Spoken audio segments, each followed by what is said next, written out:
Good morning, my dear students. So, we are starting with Unit 5, that is the corporate governance. Under corporate governance, we are discussing the topic Board of Directors. Now, who are the Board of Directors? The Board of Directors is the body of elected or appointed members who jointly oversee the activity of the company. That means, see, the board of directors will be elected in a meeting. They will be appointed in the meeting and they will jointly take care of the activities of the company. So, they come under the top management of the organization, where they together take care of the activities of the organization. See, the board of directors is not one person or two person. There will be many, because if there is one or two, the opportunities to take the profits or the opportunities to misguide the management and all will be more. So, the board of directors will be always a group of members who are going to take care of the organization.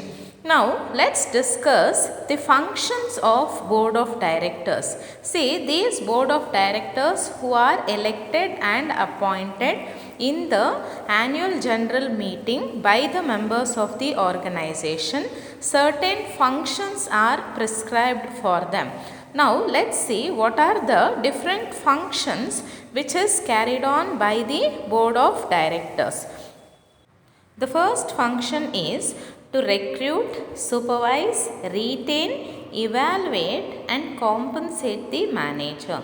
See, the board of directors will actively participate in recruiting the employees and the middle level management people. They are going to supervise the entire activities of the organization and they will try to retain the people in the organization for a longer duration, and they evaluate the performance of the employees, and based on the evaluation they will decide the compensations, increments, payments, bonus, incentives. So, that is called as the compensation. So, they will take care of all these activities. Coming to the second one, supply direction for the organization. See, the board of directions, they will have a strategic function. That is nothing but they will frame the vision and mission statements of the organization. They will set the goals of the organization. So, whatever the mission, vision and the goals which they have set for the organization, they will communicate to the middle level and the lower level employees, and they will direct them how to carry on the work. So, that is called as supply direction, directing the other people, employees in the organization. Coming to the third point, set up a policy based governance system.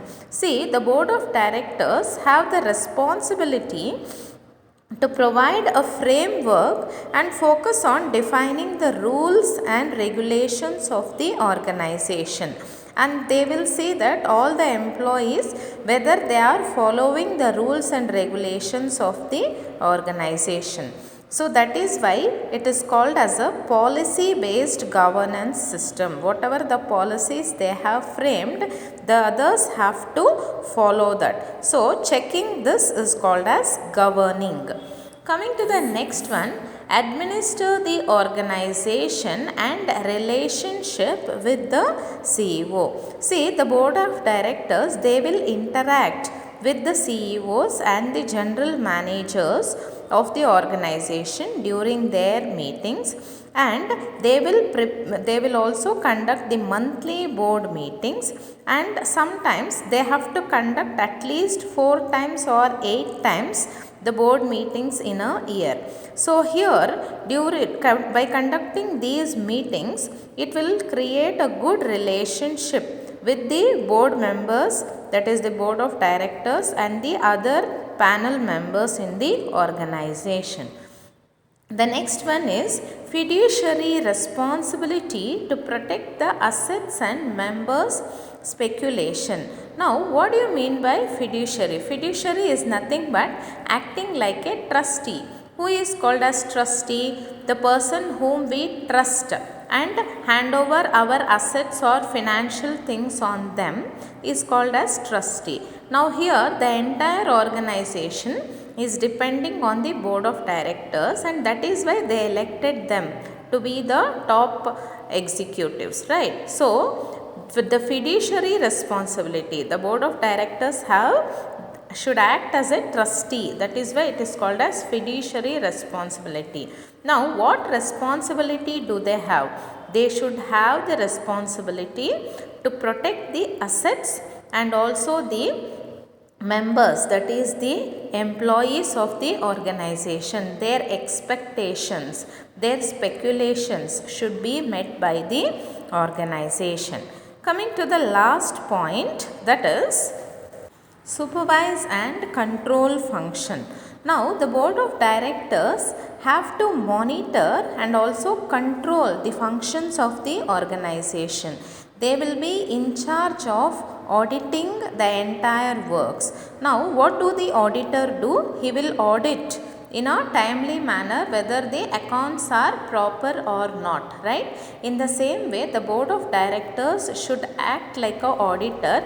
They have to supervise and control all the functions of the organization. That is, whatever the targets and goals they have set, they have to see that whether the employees are going in the proper direction and whether they are meeting the targets and completing the task assigned to them in a proper manner. So, that is called as supervise and control function. Okay students, so this is about the board of directors and the functions of board of directors. I hope all of you have understood. In the next class, we will meet up with the next topic. Okay, see you all.